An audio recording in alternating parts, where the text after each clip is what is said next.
はい、皆さんこんにちは。お元気でしょうか？はい、今日はですね、11月の10日です。11月の10日にこのポッドキャストを、撮影してるんですけど、明日11月11日は何の日か知ってますか？11月11日。正解はポッキーの日です。またの名をポッキープリッツの日です。はい。皆さんポッキー知ってますか？お菓子だね、日本の。なんか細いビスケットみたいなやつになんかチョコレートがかかってるやつです。皆さん食べたことありますか？あれはね、なんていうの、棒じゃん？その棒だから、その11月11日、1111、棒がね、いっぱい並んでるので、11月11日はポッキーの日なんですよね。はい。っていうだけなんですけれども、実はね、高校生の時とか中学生の時とか、ポッキーの日にポッキーめっちゃみんなで買って、放課後ポッキーをひたすら食べるというイベントをしてました、友達と。もうただお菓子食べたいだけだろみたいな感じだったんですけど、そう。結構人気だよね、ポッキーって。なんかいろんなところで見るよね。まあ美味しいよ。もう最近食べてないけど、子供の時食べてたな、ポッキー。なんかね、フランスとかのヨーロッパで、ちょっと目がかゆいすごい。フランスとかのヨーロッパでは、ポッキーじゃなくてミカドって書いてあった。お菓子の名前に。作ってるのは日本のグリコなんだけど、一緒なんだけど、名前がミカドなの。ポッキーじゃないんだよね。で、なんか調べたの。なんでだろうと思って。なんでミカドっていう名前になったんだろうと思って。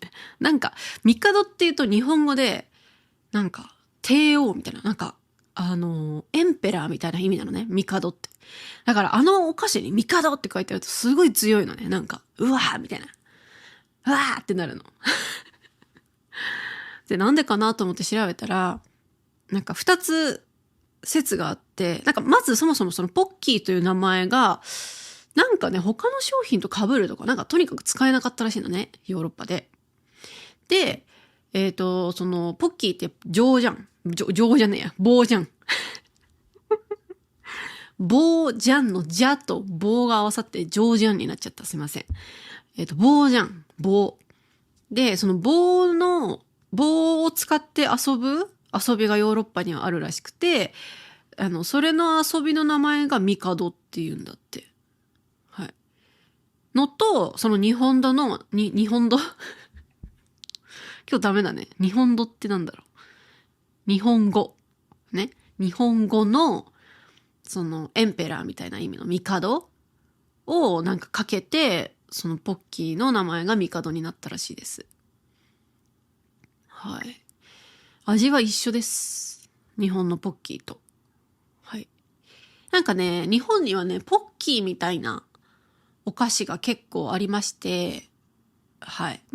11月11日はポッキーの日、またはポッキープリッツの日って言われるんですけど、プリッツっていうお菓子もあるんです。皆さんご存知ですか？ね。プリッツはね、どっちかというと、しょっぱい系のお菓子です。なんかトマト味と、サラダ味みたいのがあって、どっちもトマトの味しないし、サラダの味しないんですけど、なんかしょっぱい系のやつです。チョコレートとかかかってないなんか、しょっぱいやつ。私はどっちかというとね、ポッキーよりプリッツの方が好きです。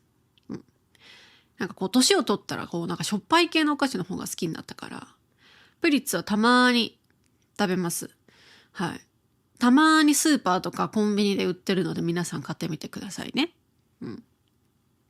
あとはですね、ポッキーに似てるんですけど、トッポっていうお菓子もあります。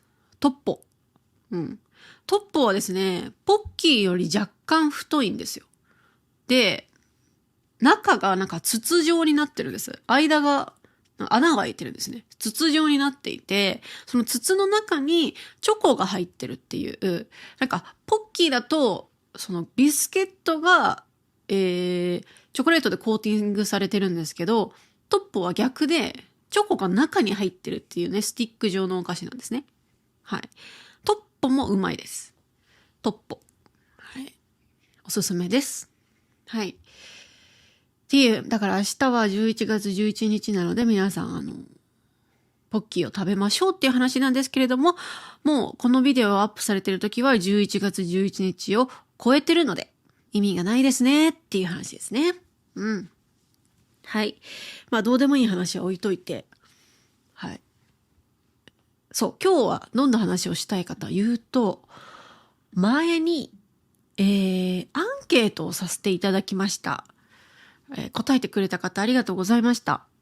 どんなアンケートをしたかというと、YouTube の投稿でしたんですけど、私最近ちょっと YouTube の投稿をちょっとちょいちょいしてるんで、よし、今日ちょっと日本語がおかしいですね。はい。もし興味があれば YouTube のフォローして、投稿をね、チェックしていただければなと思います。はい。今回は YouTube の投稿でアンケートを取りました。どんなアンケートかというと、もし日本に行ったら何をしたいですか？まあね、なんか、今、私も日本に久しぶりに帰ってきたし、まあ1年ぶりなんですけど、1年ぶりに帰ってきたし、やっぱ秋はね、今もこの10月、11月らへんは、やっぱ、日本の観光のピークだと思うんですよ。やっぱ紅葉シーズンというか、この暑すぎる夏と寒すぎる冬の間のシーズンっていうのは、やっぱベスト旅行シーズンじゃないですか。うん。はい。なので、皆さんにもし日本に行ったら何をしたいですかというアンケートを取ってみて、答えをね、いろいろいただいたので、今日はそれについてちょっと話そうかなと思います。皆さんもね、もし日本に行ったら何がしたいですか？答えがあればコメントで教えてください。はい。ちょっとね、結構たくさんいただいたので嬉しいことに、全部は読めないんですけど、一番多かったのはね、やっぱね、神社と寺だね。神社とお寺に行きたいですって言ってる人すごい多かったですね。うん。みんな、まあそうだよね。やっぱ日本といえばそれだよね。日本の建物見に行くって言ったら神社と寺だよね。大体ね。神社、寺、あとは城。うん、城って感じだね。まあでも城って結構どこにでもあるわけじゃないけど、神社とお寺って結構どこにでもあるし、うん。はい。で、言っていたのが、鳥居と行水と朱印帳が好きだから絶対にたくさん神社を訪れたいと言ってる人がいました。はい。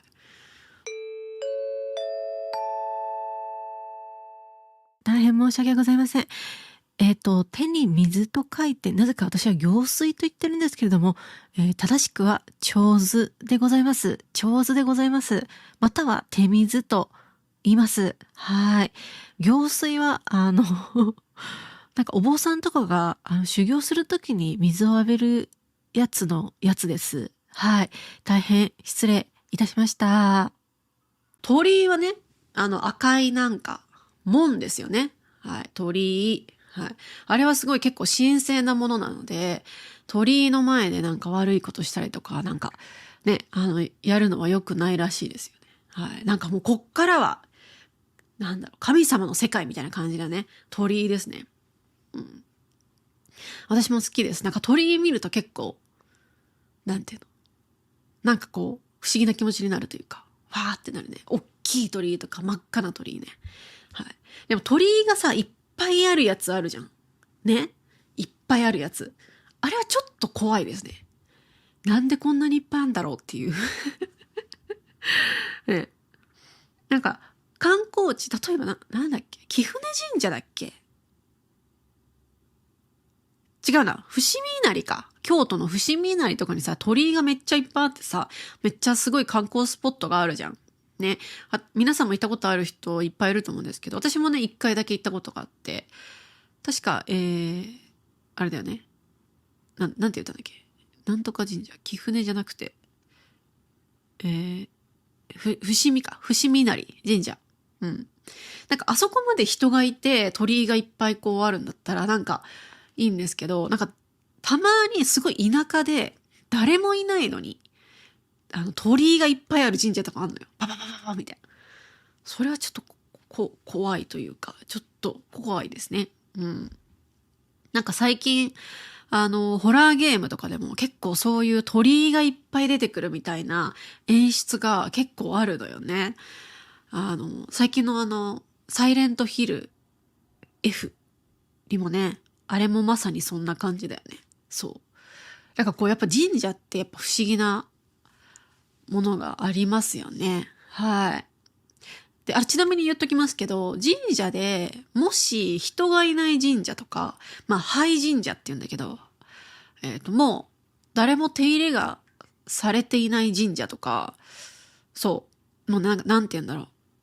廃墟になってる神社があるんですよ。廃神社って言うんですけど、廃神社は、なんていうの、参拝しない方がいいらしいです。手を合わせたりしない方がいいってよく言われます。見つけてもね、写真撮ったりとかあんまりしない方がいい。入らない方がいいってよく言いますね。なんか理由は、誰もケアしなくなった神社とか、お寺もそうなんですけど、神社の方が結構、なんか嫌な噂を聞くんですけど、ずっと何か神様的なものをその神社で祀っていたにもかかわらず長年ね、いろんな人が訪れていろんな人がそういうところで手を合わせたり、この願いを唱えたりしていたわけですけれども、それを急にやらなくなっちゃって誰もケアしなくなってしまうと、なんかちょっと悪い場所になっちゃうらしいです。なので、観光するときに廃神社とか、そういうところはなんか気をつけた方がいいということをね、この間聞きました。はい。はい、ちょっと次。鳥居、あと行水ね。行水っていうのは手に水って書いて行水って言うんですけど、神社とかに入ると必ずね、手を洗う場所があるんですよね。はい。手をきれいにしてから、その神様の前に行って、手を合わせましょうという、ご挨拶をしましょうというところで、行水というところがありますね。はい。あと、朱印帳が好きって言ってます。朱印帳っていうのは、なんだろう、ノートです。ノート。はい。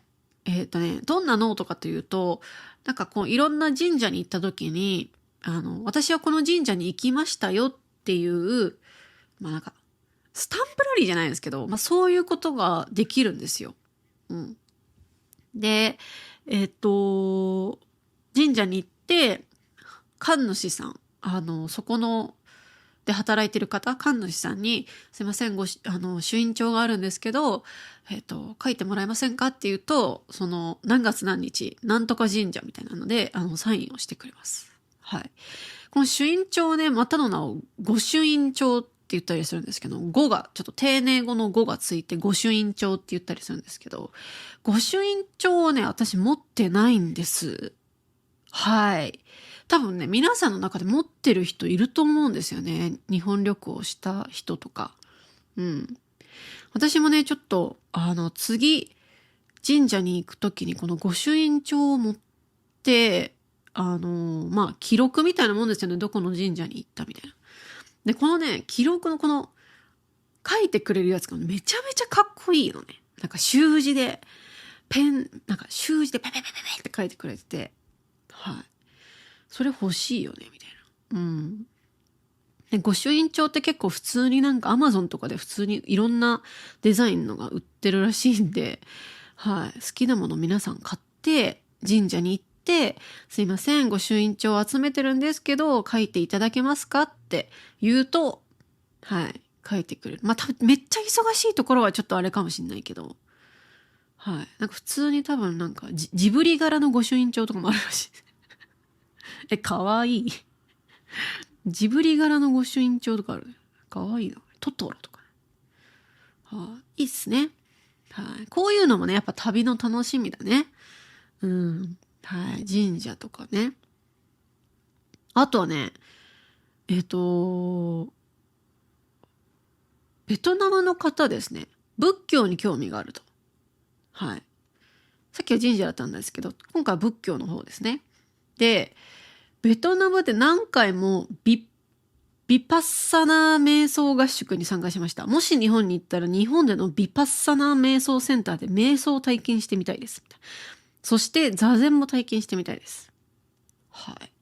このビパッサナって私ヨガのさクラスですごい聞いたことあるんですけど、いつも何なんだろうと思って、ビパッサナちょっとググるわ。ビパッサナ、仏教用語なんだね。なんかヨガの先生がやたらとビパッサナ言うてるからさ。はい。ビパッサナというのは物事をありのままに見る。へえ、インドの最も古い瞑想法の一つです。だからか。瞑想しろって言われてたんだ、ヨガでね。ビパッサナのポーズみたいな。なんかあるじゃん、いろいろ。ね。面白い。これも面白いね。瞑想とか、座禅。はい。最近流行ってますよね。瞑想とか座禅も。やっぱ情報社会ですから、もう、毎日24時間ね、頭をフル回転にして、情報が多い社会ですから、お疲れで、ちょっと自分と見つめ直したいとか、ちょっと、ね、瞑想したいみたいな時間がすごく必要になってくると思うんですよね。でね、仏教もね、最近すごくなんか、人気って言い方するとちょっと変なんですけど、仏教に興味がある人たちが最近増えてるようですね。日本でも、海外でも。はい。なんか、仏教徒になるっていうよりは、その仏教の教えをこうなんか、本で読んだりとか、なんかいろいろこう、知りたいみたいな人が最近増えてるっぽくてよく聞きますね。これも面白いですね。はい。これはお寺ですよね。はい。ビパッサナ瞑想センターってあるのかなね。はい。面白いなと思いますね。日本の仏教。はい。そんな話。だから本当にね、神社とお寺に行きたいですが、多かったですね。はい。はい。あとね、シーズンちょっと悩むんだけど、やっぱ秋が好きって人とか。はい。はい。あとはですね、こういうね、なんか神社とか行きたいですって言ってる人の中で、一言キャバクラと書いてる方もいらっしゃいました。はーい。キャバクラもね、日本文化ではありますからね。大金を持って行ってください。はい。お金がなくなりますので、はい。ほどほどに。はい。あとはですね、いろいろあるんですけど、銭湯に行きたい。温泉に行きたいね。はい。銭湯巡り、温泉巡りも最近すごく流行っていますね。なんかやっぱ日本で今ちょっと円安じゃないですか。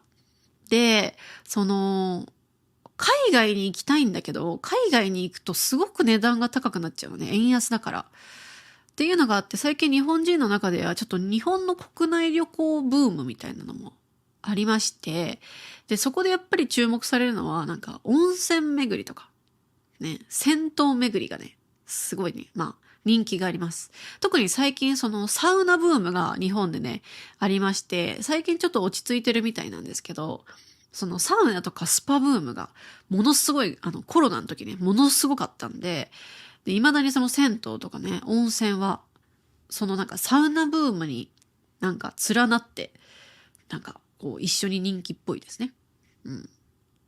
はーい。あとはですね、スキーですね。バックカントリースキーイング in 北海道って書いてる方がいて。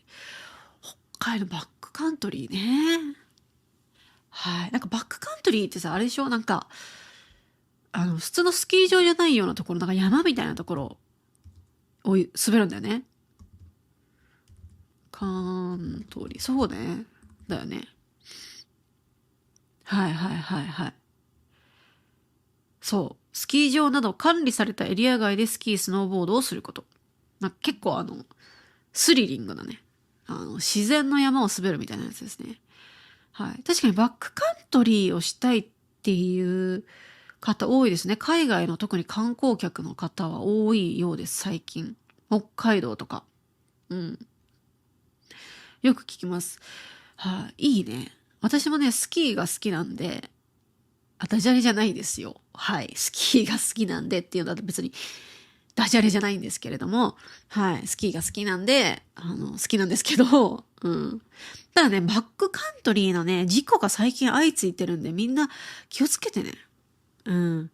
ほとんどね、やっぱニュースを見ると、やっぱバックカントリーってあんまり日本人にあんまりこう馴染みがなくて、やっぱ海外から来て日本でバックカントリーをする人がね、多いらしいんですけど、年に何人かね、死亡事故が起きてるんで、マジで気をつけてね、本当に、バックカントリー。はい。やっぱね、このアドベンチャーには危険が伴いますね。はい。でもいいっすね。スキー行きたいな。うん。あとは、はい。あと四国と北海道に行ったことがないから行きたいね。四国ね。はい。四国はね、お遍路とかありますよね。さっきのまあ神社なんですけど、お遍路っていうのはですね、四国にある、まあ、神社やお寺を88箇所かな。巡るってやつ。はい。お遍路やったことある人いると思うんですけど、これもね、まあ、人気って言ったらあれだけど、昔からあるやつですね。はい。で、お遍路とは何かという話なんですけど、これって神社だけなのかな？お寺？神社？どっち？ちょっと調べてみよう。お遍路。お遍路。まあ、霊場を巡る旅って書いてあるんだよね。その霊場とは何ぞやと聞いてるんです。お遍路、寺、神社。はい。寺な気がすんだよな。お寺神社。やっぱそうだよね。神社も参拝の対象となりますが、お遍路では仏教の、お寺がメインです。そうだよね。そりゃそうだよね。はい。四国88箇所のお遍路と言いますね。遍路。まあ何をするかというとですね、なんでこれが人気かというとですね、人気というか、なんで四国でそういうことがあるかというとですね、ちょっと、ウェブサイトそのまま読みます。四国遍路の由来。古来、四国は国の中心地から遠く離れた地であり、様々な修行の場でありました。はい。讃岐でご生誕された、お大師様かな、お大師様、弘法大師かな、弘法大師空海。はい。よく空海って言われますね。はい。弘法大師空海っていう方はですね、まあ、簡単に言うと日本で仏教を広めた方、うん、っていう感じです。はい。もうたびたびこの地で修行をされ、88箇所の寺院などを選び、四国88箇所霊場を改装されたと伝えております。はい。まあ、四国で88箇所のまあお寺なの、まあ霊場って、霊は心霊、幽霊の霊なんですけど、霊場を改装されたっていうのは、まあ、お寺をまあ、作ったってことなのかな、88箇所。うん。すごい影響があったお方ですね。で、そのお大師様の、なんて読むんだこれ。宮戸だ。正解。いえ。そのお大師様の宮戸である88箇所霊場を巡礼することが遍路です。はい、遍路、まあ、お遍路って言いますね。当初の遍路は修行僧なのが中心でした。で、その後、お大師様に対する人々の信仰、はい、の高まりとともに、日本全国から多くの方が遍路されたと言われております。そして、お大師様のゆかりの地として、誰しもが一度訪れたい霊場として発展していきました。はい。まあ、今言ったこと簡単に言いますと、この日本で、かなりこう、信仰が深い空海さん。はい。弘法大師空海。私も歴史の授業で勉強しました。はい。この空海という方は、その日本の仏教を広めた方で、まあ日本の仏教界の中ではもうなんか、ね、なんていうのなんかレジェンドっていう言い方ちょっと変だな。なんていうの、もう、素晴らしいお方で、その方が巡った88箇所の道を一緒に巡りたいという方が多いということですね。最初はその修行僧のお坊さんばかりだったんですけど、これが徐々に一般の方にも広まっていったということです。はい。ちなみにこの弘法大師空海は1200年ほど前の平安時代に香川県で生まれた方です。1200年前。わあ。はい。という感じですね。はい。ただ、皆様、行ってみたいって思ったじゃないですか。四国のお遍路行ってみたいって今思った方いると思うんですよね。うん。私も行ってみたいと思ってるんですよ。はい。これね、すごく時間がかかります。はい。なんせ88箇所ありますからね。はい。私も、なんかちょっとなんか行きてえなと思って調べたらですね、お遍路の総距離は、歩き、すべて徒歩で歩いていくので、約1200キロ。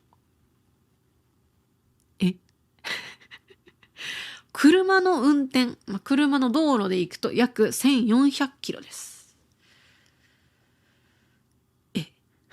何日かかるんっていうね。うん。はい。車使ったり、自転車使ったり、はたまた歩いていくっていう人もいるんですけど、歩いていくとですね、約45日から60日ほどかかると言われてるんだって。2ヶ月。はい。皆さん、計画的に。これででも途中まで行って、また帰って、また別の、なんか来年もう半分行くとか、そういうこともできるんじゃないかなと思いますね。うん。おそらく。はい。書いてますね。天候や体調によって感覚が変わるため、無理のないスケジュールを組むことが大切ですって。そうだね。はい。はい。バスツアーとかだと10日から12日、自転車の場合は20日間かかるってね。まだいいや。まだ無理。でも結構これ年取ったら結構大変だから、若いうちに行けるといいと思ったりもしますけどね。うん。はい。四国ね、私も行ってみたいですね。はい。あとですね、ストロングゼロのダブルレモンという飲み物も飲まなきゃいけない気がしますと言ってる人がいまして。はい、ストロングゼロ。ストゼロって言いますね。略して。どこで知ったんですかこんな飲み物。危険ですよ。ストロングゼロは。ストロングゼロでですね、缶チューハイですね。はい。缶に売ってる、なんか、レモンサワーみたいな感じです。で、コンビニとかスーパーとかどこでも売ってるんですけど、だいたい結構でかいんですよ。でかい缶で、ストロングゼロって言ってるので、ストロングなんです、とっても。うん。アルコール分がめちゃめちゃ強い割には、味が結構美味しくて飲みやすくて、大変危険な飲み物です。はい。はい。ストロングゼロ。うん。ストロングゼロのアルコール分ってどんぐらいなんだろう。調べてみよう。アルコールパーセント。アルコールパーセント。ストロングゼロのアルコール度数は 9% です。はい。ね。なんていうのなんか。日本人はちょっとお酒弱いんで、この 9% めっちゃ強いんだけど、海外のね、なんか一部の方々は相当お酒が強い、お国の方もいらっしゃると思うんで、9% なんて余裕だろうって思うかもしれないんですけど、危険なのが、飲みやすいことだから、知らないうちにすっごい酔っ払っちゃいますっていう。はい。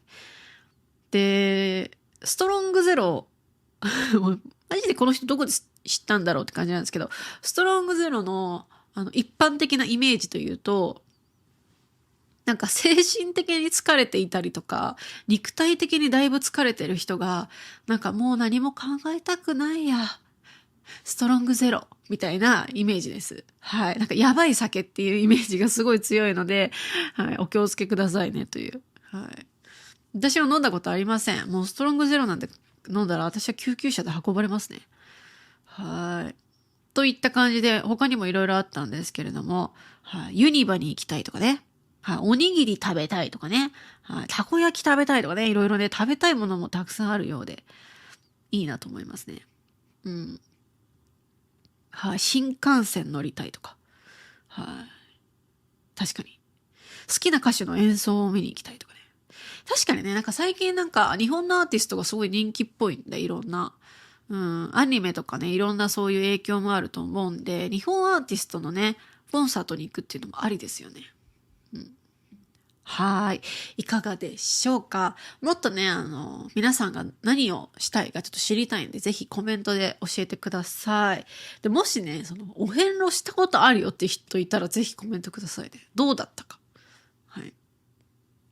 はい。まあ、こんな感じでね、ちょっと定期的に皆さんからちょっとアンケートを取って、それをもとに、このポッドキャストのエピソードを作るっていうことをね、したいなと。なんか、視聴者参加型エピソードを作りたいな、みたいな思っていて、次回のアンケートをもう始めます。はい。このポッドキャストの、下の概要欄に、URL、アンケートの URL を貼っておきます。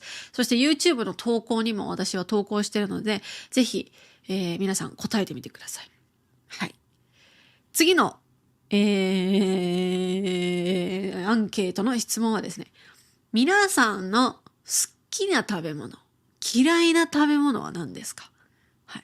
好きな食べ物と嫌いな食べ物、その理由について教えてください。はい。私こういうの結構気になるんだよね。何がみんな好きなのか、何がみんな嫌いなのか。なんか最も嫌われてる食べ物ってなんだろうとかね。はい。別にね、この日本料理じゃなくていいんですよ。もう自分の国の全然知らない料理とか、でも全然問題ないです。はい。日本だけじゃなくて、世界中で最も嫌われている食べ物と、最も好かれている食べ物は何だろうというね、ちょっと気になりますので。はい。あとやっぱ美味しいものは私も食べてみたいんで。うん。ってありますね。はい。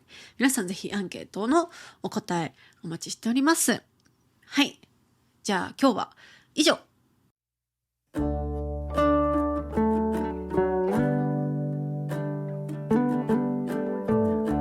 はい、今日話した話、またトランスクリプト作りますので、私のウェブサイトをチェックしてみてください。インスタグラム、YouTube、こちらのフォローもお願いいたします。YouTube ではですね、メンバーシップを始めました。私がゲームをプレイするっていうだけです。はい、結構うるさいかも。よく喋っているかもしれない。はい。なんかこの作業の BGM とかにもね、使える感じで、だいたい1時間ぐらいはやるんで、1本で。はい。ぜひ、興味ある方は、メンバーシップ参加してみてください。